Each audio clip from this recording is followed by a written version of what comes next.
Welcome to the Frequency Lounge. You don't have a discipline problem. You don't trust yourself.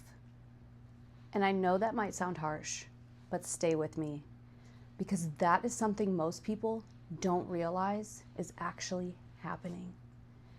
Every time you tell yourself you're going to do something and you don't, your brain notices. And every time you say, I'm going to start tomorrow, and you don't, your brain notices. Every time you say, I'm done with this, and then go right back to it, your brain notices. And over time, something starts to happen. Your brain stops taking you seriously. And it's not because you're lazy, and it's not because you don't care.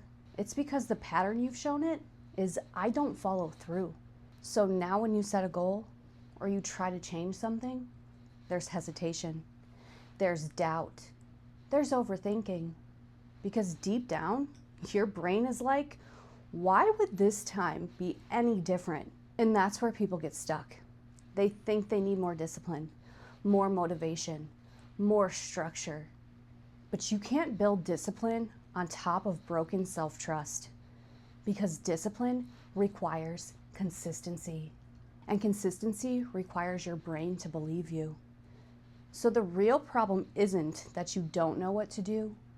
It's that your brain doesn't trust that you'll actually do it. And once that trust is broken, everything feels harder than it should. Simple things feel heavy. Decisions feel overwhelming. You start questioning yourself more than you should. And that's not because you're incapable. It's because the relationship you have with yourself, it's fractured. So the solution isn't to go harder. It's not to overload yourself with more goals. It's to rebuild your self-trust. And that starts small, smaller than most people think. You say you're going to do something, and you actually do it. Even if it's simple, even if it feels insignificant, because every time you follow through, you send your brain a new message. I do what I say. And over time, that becomes your identity. Not someone who tries, not someone who starts and stops, someone who follows through. Because you don't need more discipline. You need to become someone your brain believes. I'm Veronica. This is the Frequency Lounge. Remember, it's not about becoming someone new. It's about remembering who you are. I'll see you in the next episode.